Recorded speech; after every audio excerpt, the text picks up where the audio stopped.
نحمده ونصلي ونسلم على رسوله الكريم اما بعد فاعوذ بالله من الشيطان الرجيم بسم الله الرحمن الرحيم الصلاة والسلام عليك يا سيدي يا رسول الله وعلى آلك واصحابك يا سيدي يا حبيب اللہ۔ درس فقہ میں آج کا عنوان گفتگو طلاق کے فقہی مسائل ہیں، اور یہ انتہائی اہم ہیں، اور چاہیے کہ ہر مسلمان ان مسائل کو سمجھے، سیکھے، اور اس کے بعد آگے لوگوں تک پہنچائے۔ نوجوانوں کو جو شادی شدہ ہیں یا جن کی ابھی شادی ہونی ہے، ان کو تو بالکل بہت ہی اہم ہے یہ مسائل کہ وہ ان کو سیکھیں اور ان کو سمجھیں، اور جو بزرگ ہیں ان کو چاہیے کہ اپنے اولادوں کو علم دین سے روشناس کریں۔ ابھی چند روز پہلے میں ایک رپورٹ سن رہا تھا، صرف گزشتہ سال میں لاہور شہر میں 15,000 طلاقیں ہوئی ہیں۔ ایک معمولی سی عدد ہے جی، 15,000 طلاقیں ایک سال میں ہوئی ہیں، اور اس کے جو اسباب انہوں نے بیان کیے اور جو یہ سارے پوری تفصیل میں نے سنی، تو اس میں سے 13,000 کیسز وہ تھے کہ جو عورتوں کی طرف سے مطالبہ تھا کہ ہمیں طلاق دیجیے۔ کورٹ میں گئیں، انہوں نے ادھر سے خلا کا جناب دعویٰ کی اور طلاقیں لی، اور کوئی 2,000 کے لاگ باگ وہ تھے کہ جو مردوں کی طرف سے عورتوں کو طلاقیں دی گئی۔ اور جو اسباب ہیں، یہ سارے معاملات ہوئے کیوں ہیں؟ تو اسباب میں سے دو چیزیں مین ہیں، اور یہ میں پہلے بھی عرض کرتا ہوں، یہی چیزیں مین ہیں۔ اگر ان دو چیزوں کو انسان کنٹرول کر لے، اور شریعت نے پہلے ہی ان سب چیزوں پر پابندیاں لگائی ہوئی ہیں، تو یہ نوبت آتی نہیں ہے۔ ایک ہے غصہ، مار کٹائی، زبان کا غلط استعمال، بس کسی کی بات کو برداشت نہیں کرنا، گھروں میں لڑائیاں جھگڑے، اس کا مین ریزن یہ چیز ہے۔ ہاتھ کا غلط استعمال، پاؤں کا استعمال، اور یہ ساری چیزیں شروع کہاں سے ہوتی ہیں؟ زبان سے۔ اور دوسرا اس کا مین سبب ہے مالی معاملات۔ مرد کماتا نہیں ہے، گھر میں فاقے شروع ہو جاتے ہیں، بچے ہوتے ہیں، بھوکے ہوتے ہیں، بر بیچارے کہاں جائیں، وہ ان کو تو کھانا چاہیے نا۔ تو دو مین اسباب ہیں۔ بہرحال جو سپورٹ میں نے سنے، تو بہرحال کہنے کا مقصد یہ ہے کہ بھائی ہم مسلمان ہیں، اللہ پاک نے ہم پر اتنا کرم کیا ہے کہ قرآن مقدس جیسی کتاب ہمارے پاس موجود ہے۔ رسول اللہ صلی اللہ علیہ وسلم کی سیرت طیبہ، سرکار دو عالم صلی اللہ علیہ وسلم نے کائنات کا اتنا خوبصورت دین ہمیں عطا کیا ہے کہ جس میں ہر مسئلے کا حل موجود ہے۔ اور پھر یا تو نفسانی خواہشات ہیں، دینی تعلیم سے دوری ہے، جس تعلیم کی طرف ہم بھاگتے ہیں وہ انسانیت کی مدد نہیں کرتی، اور جو انسانیت کے مددگار تعلیم ہے ادھر ہم آتے نہیں ہیں۔ بہرحال یہ بنیادی باتیں تھیں، تو اس لیے میری گزارش یہ ہے کہ خود بھی سمجھیں اور دوسروں تک بھی یہ پیغام پہنچائیں، کیونکہ تعلیم دنیا کے ہر علم میں اصطلاحات ہوتی ہیں، کوئی بھی دنیا کے علم اصطلاحات کے بغیر چل نہیں سکتا، اور اصطلاحات خاص ٹرمنالوجی یوز کی جاتی ہے، ان میں عام آدمی کے سمجھ میں نہیں آتا۔ میں نے اس لیے کوشش کی ہے کہ بالکل آسان الفاظ میں جو ایک عام انسان بھی سمجھے، ان الفاظ میں ان مسائل کو بیان کیا جائے، تاکہ رسول اللہ صلی اللہ علیہ وسلم کی یہ امت جس مصیبت کا شکار ہے، اگر ایک شہر میں 15,000 طلاقیں ہیں تو پھر باقیوں کا تو اسی پر قیاس کر لو نا، اور پھر پوری دنیا کے مسلمانوں میں کتنی، یعنی یہ ایک، اور یہ سب سے ایک دنیا میں کم طلاقیں مسلمانوں میں ہوتی ہیں، باقی کمیونٹی میں اس سے بھی زیادہ مصیبت خانہ ہے، تو کتنی انسان یہ پریشانیوں کا شکار ہے۔ بہرحال سب سے پہلے سوچنے کے بعد یہ کہ نکاح کس کو کہتے ہیں؟ جب تک کسی چیز کی ماہیت، اس کی اوریجنل وہ چیز بذات خود کیا چیز ہے، باقی باتوں کو نہیں انسان سمجھ سکتا۔ تو پہلی بات ہے جی نکاح کس؟ نکاح کہتے ہیں ایک عورت وہ جائز ہوتی ہے ان شرائط کے ساتھ جو میں پہلے بیان کر چکا ہوں، اس کے ساتھ وہ جائز ہوتی ہے سب کے لیے، لیکن نکاح آ کر اس عورت کو پابند کر دیتا ہے صرف ایک کے لیے، باقی دنیا کے تمام مردوں پر وہ حرام ہو جاتی ہے۔ بس اس جو عورت پر پابندی عائد ہوتی ہے نا کہ اب تو صرف اس ایک کے لیے جائز ہے، باقی سب کائنات کے مردوں کے لیے تو حرام ہے، اس پابندی کا نام نکاح ہے۔ یہ یاد رکھیں، اس پابندی کا نام نکاح ہے، جس کو ہم ایجاب و قبول کے ذریعے اور نکاح کے ذریعے وہ اس پر عائد کی جاتی ہے۔ اور طلاق کس چیز کا نام ہے؟ بس اسی پابندی کو اٹھانے کا نام طلاق ہے۔ جو پابندی عائد کی جاتی ہے نا، اب تو صرف ایک کے لیے جائز ہے، باقی ساری کائنات کے مردوں کے لیے ان شرائط کے ساتھ جو میں پہلے بیان کر چکا ہوں تو حرام ہے، بس اسی پابندی کو اٹھا دینے کا نام طلاق ہے۔ لوگ کہتے ہیں جی یہ کیسے ہو گیا؟ اب یہ تو مجھے یہ بتا، جب نکاح تیرا ہوا تھا بلڈوزر لوگ لے کر آئے تھے، کرینے لے کر آئے تھے تجھے نکاح پڑھانے کے، وہ بھی تو الفاظ تھے دو، جس نے آسانی کے ساتھ وہ ایک عورت تیرے لیے حلال ہو گئی، تیرے نکاح میں آ گئی، اس پر ساری پابندیاں عائد ہو گئیں۔ جب تو یہ لفظ ہے جو آزادی کے الفاظ ہیں، نکاح کے الفاظ بھی مخصوص ہیں اور آزادی کے الفاظ بھی مخصوص ہیں، جن بعض الفاظ کے ساتھ وہ عورت پر پابندی عائد ہو جاتی ہے، اسی طرح کچھ الفاظ ایسے ہیں کہ وہ الفاظ ادا کرنے سے وہ پابندیاں اٹھ بھی جاتی ہیں،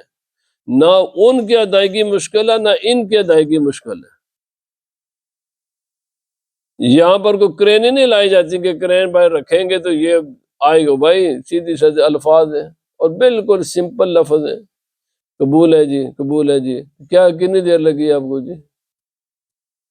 آگے سب پابندی عائد ہو گئی، تو طلاق کیا جی؟ بس اسی سے وہ پابندی اٹھ جائے گی۔ جیسے نکاح مشکل نہیں ہے ایسے طلاق بھی مشکل نہیں ہے۔ بعد میں بہانہ کرتے ہیں مولوی یہ او بھائی آپ اس کام کا دوسرا پہلو بھی تو سوچو۔ ہاں جی یہ مولوی ایسے کرتے ہیں، مولوی کیا کرتے ہیں؟ جب تو تیرا نکاح پڑھایا تھا اس وقت جب تجھے آسانی کے ساتھ ایک عورت تیرے لیے حلال ہو گئی تھی، اس وقت تجھے مولوی پر اعتراض یاد نہیں آیا، اب تجھے یاد آیا۔ اب سنیں، جب یہ لفظ ادا ہوتا ہے تو اس کے آگے ایفیکٹ دو ہوتے ہیں، ایک کو کہتے ہیں بائن اور ایک کو کہتے ہیں رجعی۔ طلاق کی دو قسمیں بنیادی طور پر، طلاق بائن ہوتی ہے اور دوسری طلاق رجعی ہوتی ہے۔ طلاق بائن کیا ہے؟ جیسے ہی وہ لفظ ادا کیے گئے فوراً عورت مرد کے نکاح سے نکل گئی، اب عدت کے بعد وہ جس سے چاہے اپنا نکاح کرے، اس کے سارے اختیارات ختم ہو گئے۔ اب اس کی کئی پھر آگے صورتیں بنتی ہیں، بعض صورتوں میں عدت کے دوران بھی، عدت کیا چیز ہے؟ وہ ویٹنگ پیریڈ ہے کہ نکاح کے نکلنے کے بعد بعض عورتیں فوراً اپنا نکاح کسی دوسرے سے نہیں کر سکتی، ان کو ایک ٹائم لمٹ ہے، اتنی دیر تک انہیں انتظار کرنا پڑے گا شرعاً قانوناً۔ اس ٹائم لمٹ کو پورا کرنا اس کا نام ہے عدت۔ طلاق کی دو قسمیں ہیں، یا تو وہ ہے کہ فوراً ہی وہ عورت اس مرد کے نکاح سے نکل جاتی ہے، چاہے عدت کے دوران وہ واپس چاہیں کہ ہم آپس میں دوبارہ میاں بیوی بن جائیں پھر بھی نکاح کرنا پڑے گا، چاہے عدت گزرنے کے بعد اگر وہ دوبارہ میاں بیوی بننا چاہیں پھر بھی نکاح ہی کی صورت ہوتی ہے، اس میں رجوع کا کوئی اختیار نہیں ہوتا۔ جس میں مرد کو رجوع کا کوئی اختیار نہ ہو اس کو کہتے ہیں طلاق بائن۔ مانا یہ کہ اسٹریٹ جیسی ہی ادائیگی ہوئی لفظ کی، یہ عورت اس کے نکاح سے نکل گئی۔ اور دوسرا ہے طلاق رجعی۔ طلاق رجعی اس طلاق کو کہتے ہیں کہ جو جیسے ہی لفظ منہ سے نکلتا ہے، یہ لفظ ادا ہوتا ہے، تو وہ عورت اسٹریٹ وے اس کے نکاح سے نہیں جاتی، باہر نہیں نکلتی، بلکہ عدت کے دوران بغیر تجدید نکاح کے، نیا نکاح کیے بغیر ہی، بس الفاظ ہی کے ذریعے اور کچھ اعمال کے ذریعے ہی اس عورت کو واپس مرد اپنے نکاح میں لا سکتا ہے۔ بس اس واپس جو بغیر نکاح کے لا سکتے نا اپنے نکاح، اپنے نکاح میں، اس واپس لانے کا نام رجعی ہے۔ رجوع کا معنی انا للہ و انا الیہ، ہم روزانہ پڑھتے ہیں نا جی، بس یہ اسی سے بنا لفظ نکلا ہے، واپس ہو جانا۔ ایک انسان دنیا میں آتا ہے پھر واپس جدھر سے آتا ہے واپس ادھر ہی چلا جاتا ہے، اس لیے ہم پڑھتے ہیں انا للہ و انا الیہ راجعون، جدھر سے آئے ہیں ادھر سے ہی اللہ پاک، یہ بھی ادھر جدھر سے آئے ادھر ہی چلا گیا، ہم بھی جدھر سے آئے ادھر ہی چلے گئے، اللہ ہی نے بندے کو بھیجا، اللہ واپس بلا لیتا ہے، یہ اس کا معنی ہے۔ تو یہ ہے طلاق رجعی کا معنی، لیکن یاد رکھ لیں طلاق رجعی ان لمیٹڈ نہیں ہوتی۔ جب عدت کی کمپلیشن ہو جاتی ہے، کمپلیٹ تکمیل ہو جاتی ہے، عدت مکمل ہو جاتی ہے، تو یہ طلاق رجعی ایٹومیٹک طلاق بائن میں چینج ہو جاتی ہے۔ مرد کے پاس یہ اختیار فار ایور نہیں ہوتا، ہمیشہ ہمیشہ کے لیے نہیں ہے۔ شریعت نے کہا بھائی یہ تیرے پاس اتنا ٹائم ہے، اس کے دوران کنسیڈر کر لے، خوب غور و فکر کر لے، اگر چاہتا ہے نا تو بغیر نکاح کیے بھی تو اس عورت کو واپس اپنے نکاح میں لا سکتا ہے، تجھے کوئی جدید نکاح کی ضرورت نہیں ہے۔ لیکن یہ جو مرد کا اختیار ہے واپس کرنے کا، یہ ان لمیٹڈ نہیں ہے، لمیٹڈ ہے۔ مقصد یہ ہے کہ جیسے وہ ٹائم اوور ہوگا اس کے بعد یہی طلاق رجعی طلاق بائن بن جائے گی۔ اب ہے شرعی احکام کہ طلاق کے بارے میں یہ جائز ہے ناجائز ہے، کیا اس کے احکام میں سنیں۔ طلاق شرعاً یہ جائز ہے لیکن انتہائی ناپسندیدہ ہے، یہ جائز ہے لیکن ہے ناپسندیدہ ہے۔ اللہ سبحانہ و تعالیٰ کو یہ پسند نہیں ہے کہ جو میاں بیوی مرد عورت جب نکاح کے بندھن میں بندھ جائیں اور پھر اس کو کھول دیں اس گرہ کو، نہیں۔ شریعت کہتی ہے جب تم نے رضامندی کے ساتھ ایک دوسرے کے ساتھ زندگی گزارنے کا معاہدہ کنٹریکٹ کر لیا ہے تو اب اس کو ہر حال میں نبھاؤ، اس کو ختم نہ کرو۔ لیکن اگر کوئی کرے گا تو وہ جائز بھی ہے، ہو جائے گا۔ بعض صورتوں میں یہ مستحب ہے، بعض صورتوں میں یہ واجب ہے، بعض صورتوں میں یہ جائز ہے۔ اس کی مختلف درجے لیول ہیں طلاق کے۔ مستحب کب ہے؟ مستحب اس وقت ہے کہ عورت ہو زبان دراز، زبان اس کی کینچی کی طرح چلے، ہر آدمی کو تکلیف دے، نہ اس کے دل میں شوہر کی عزت ہے، نہ شوہر کے ماں باپ کی عزت ہے، نہ اس کے بہن بھائیوں کی عزت ہے، نہ پڑوسیوں کی عزت ہے، نہ دوسرے کسی انسان کی، بے دراز زبان چلاتی ہے، ایک سبب۔ دوسرا، وہ اسلامی احکامات کی پابند نہ ہو، نماز نہیں پڑھتی، جب رمضان شریف آ جائے تو اسے پرواہ نہیں ہے روزے کی، پردہ نہیں کرتے، تو ان صورتوں میں جب وہ عورت شرعی احکام کی پابندی نہ کرے تو مرد اگر اسے طلاق دے تو یہ اس نے نیک عمل کیا ہے، لیکن یہ ڈائریکٹ سٹریٹ وے نہ کرے، پہلے اسے ایک عرصے تک بتائے کہ بھائی نماز اللہ کا فرض ہے، یہ اللہ کی طرف سے ذمہ داری ہے، ہم پابند ہیں، نماز پڑھا کرو، روزہ رکھو، اگر مالدار ہے تو اس مال کی زکوٰۃ ادا کر۔ اگر وہ یہ نہ کام کرے، بتانے کے باوجود، تعلیم کے باوجود، بھائی پردہ کیا کرو، پردہ شریعت کا حکم ہے، اگر وہ یہ کام نہ کرے، اسی طرح اگر وہ شراب نوشی کرتی ہے، کئی قسم کی شرعی برائیاں ہو سکتی ہیں نا جی، تو اگر اس میں یہ شرعی برائیوں سے وہ باز نہ آئے تو پھر ایسی عورت کو طلاق دے دینا مستحب ہے۔ حضرت عبداللہ بن مسعود رضی اللہ تعالی عنہ آپ کے بارے میں بات کر چکے، انتہائی کمال درجے کے صحابی رسول ہیں، ساری زندگی رسول اللہ صلی اللہ علیہ وسلم کے ساتھ رہے، انتہائی انٹیلیجنٹ، میں ان کے بارے میں کچھ باتیں عرض کر چکا ہوں۔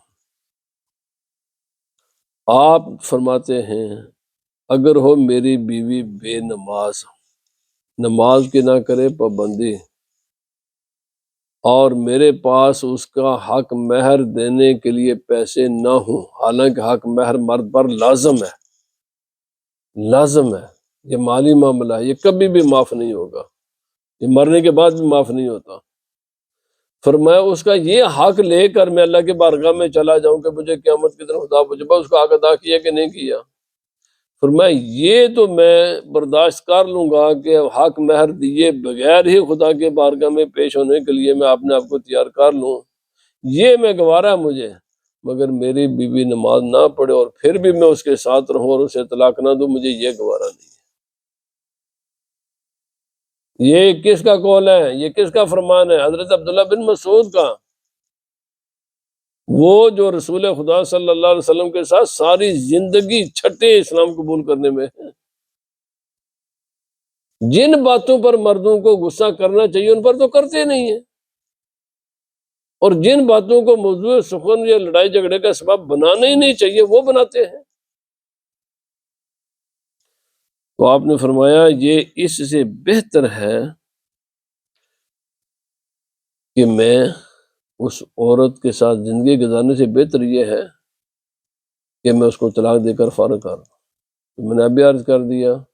اگر کوئی عورت ایسی ہے جیسا میں، چونکہ پھر آگے اس کے اثرات اس کے اولاد پر بھی پڑیں گے نا، تو پھر بہتر یہی ہوتا ہے کہ ایسی عورت کو طلاق دے دیا جائے، اور طلاق دینا نہ صرف جائز ہے بلکہ یہ باعث ثواب ہے، مستحباً سب کام پر ثواب ہوتا ہے۔ لیکن اگر کوئی مرد نہیں دیتا، اب سوال دوسرا بھی یہ بھی ہے، عورت میں یہ ساری شرعی خرابیاں موجود ہیں، اس کے باوجود اگر کوئی مرد طلاق نہ دے تو مرد کوئی گنہگار نہیں، برداشت کرے، سمجھاتا رہے، چلو آج نہیں تو کل شاید اللہ کی بندی ٹھیک ہو جائے گی، پرسوں ٹھیک ہو جائے گی، انتظار کرتا رہے، تو وہ اس کو اللہ تعالیٰ اس صبر پر بھی ثواب عطا فرمائے گا۔ یہ بھی کوئی ضروری نہیں ہے، ایک صرف مستحب ہے، ایسی عورت کو طلاق دینا صرف مستحب ہے، ضروری نہیں ہے، اور اگر کوئی مرد نہ دے تو مرد بالکل گنہگار نہیں ہے، اور نہ ہی یہ کوئی ضروری چیز ہے۔ سب برائیوں کے باوجود بھی اگر کوئی مرد برداشت کرے نا تو یہ اللہ تعالیٰ اس کو اس صبر پر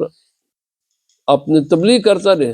ہاں اس بنیاد پر عورت کو مارنا پیٹنا، یہ وہ گالی گلوچ، اس کی اجازت نہیں، سمجھاتا رہے، وائلیشن کی اجازت نہیں ان بنیادوں پر۔ اب ہے بعض صورتوں میں طلاق دینا واجب ہوتا ہے، وہ یہ صورتیں ہیں کہ مرد ہے ہی یعنی حقوق زوجیت پورا کرنے کے قابل ہی نہیں ہے، کوئی طبی وجوہات ہو سکتی ہیں، کئی میڈیکل وجوہات ہو سکتی ہیں، اگر وہ بیوی کی جو حق ہیں ان کو ان حقوق کو وہ پورا کرنے کے قابل نہیں ہے، تو اب اس پر واجب ہے کہ اس عورت کو طلاق دے۔ اسی طرح کبھی یہ بھی ہو جاتا ہے کہ وہ کسی ایسے جرم میں ملوث ہو گیا، ایک لمبے عرصے تک اس کو جیل ہو گئی، اگر یہاں نہیں لکھا ہوا لیکن ہے بھی کسی دوسرے ملک میں ہے، اب اس کو بڑی بڑی لمبی جیلیں ہو جاتی ہیں کئی جرائم کی بنیاد پر، تو بہتر یہی ہوتا ہے کہ اب اس کو طلاق دے دے تاکہ اس کی زندگی اجیرن نہ ہو، یہ بہتر یہی ہوتا ہے۔ عورت اگرچہ مطالبہ نہ بھی، پتہ میں نے 30-40 سال جیل میں رہنا ہے، نہیں نکل سکوں گا، میرے ساتھ اس کی زندگی جڑی ہوئی ہے، اگرچہ اب حکومتوں نے کچھ اس قسم کے انتظامات کیے ہیں کہ یہ جو خانگی معاملات ہیں یہ متاثر نہ ہوں، بہت اچھی بات ہے، کرنا بھی چاہیے۔ اگر لوگ ایک مرد کسی جرم میں جیل میں چلا گیا ہے، مرد تو چلا گیا، جرم دوسرے کے بعد اس کی بیوی کا کیا جرم ہے؟ اسی طرح کوئی بیوی جیل میں چلی گئی ہے تو وہ تو چلی گئی، پر اس کے مرد کا کیا جرم ہے؟ تو یہ جو خانگی معاملات ہیں، یہ جیلیں یا اسی طرح بعض صورتوں میں لوگ کسی لمبے عرصے تک قانونی مسائل کا شکار ہو جاتے ہیں۔ آج کل چونکہ یہ نیشنلٹیوں کا مسئلہ بنا ہوا ہے، ویزوں کا مسئلہ بنا ہوا ہے، ویزے نہیں ملتے، اچھا عورت وہاں جانا نہیں چاہتی،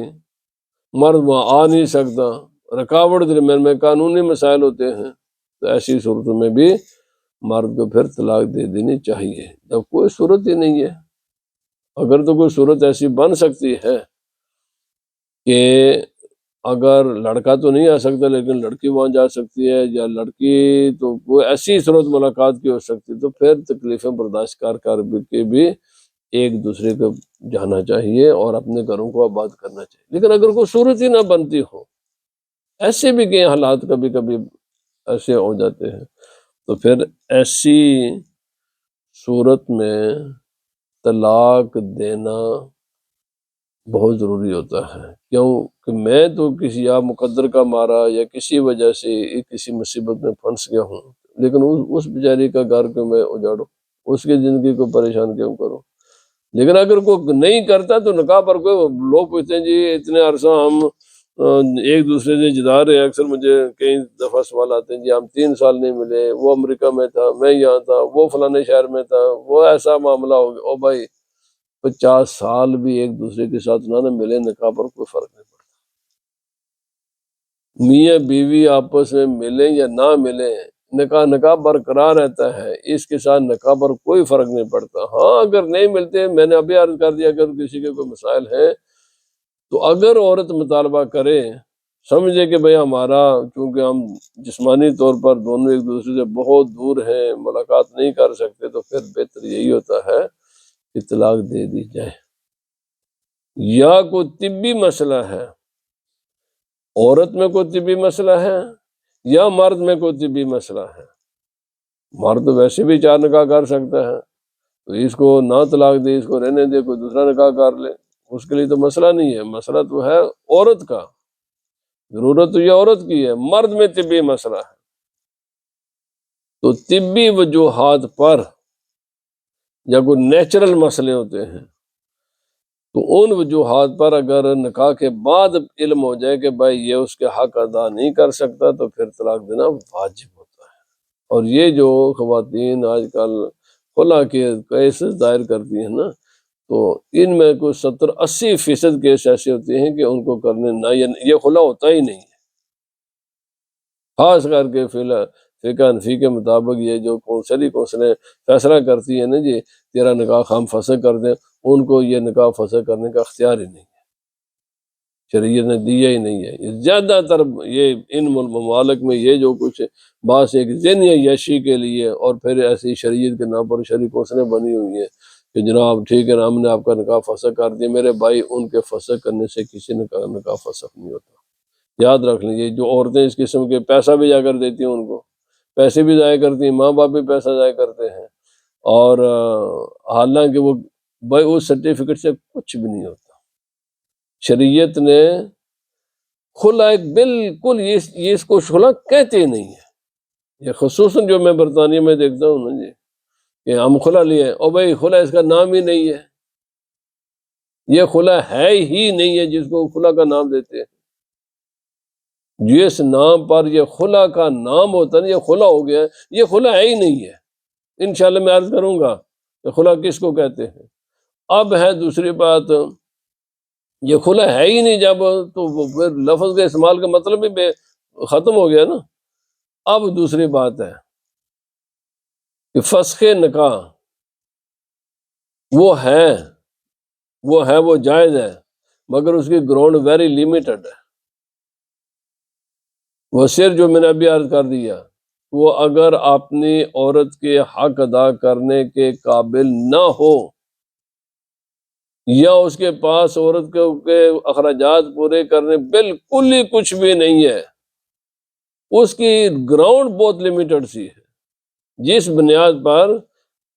یعنی وہ سپریشن کا فیصلہ وہ کر سکتے ہیں، شرعی کونسلر بھی کر لیں گے یا ججز وغیرہ کو، اس کی گراؤنڈ ویری لیمیٹڈ ہے۔ اور ہمارے مسلمان ملکوں میں بھی یہ جو عدالتیں ہیں، جو ججز ہیں جاہل قسم کے بٹھائے ہوئے، اور بس 1 منٹ میں ڈگری 1-2 پیشی کے ساتھ چلو جی ہم نے آپ کا نکاح فسخ، بھائی وہ نکاح فسخ نہیں ہوتا، اسی سے یہ زنا کا دروازہ کھلا ہوتا ہے۔ عورتوں ادھر سے پیپر لیا، دوسرے کے ساتھ نکاح کر لیا، اور یہ بھی تو بتاؤ نا کس گراؤنڈ پر تم نے یہ کاغذات لیے ہیں، یہ ویلڈ بھی ہے کہ نہیں ہے؟ تو بھائی یہ کورٹس کے ذریعے اور ان شرعی کونسلوں کے ذریعے بہت سے ایسے کیسز ہیں جو شرعاً نکاح ختم نہیں ہوتا،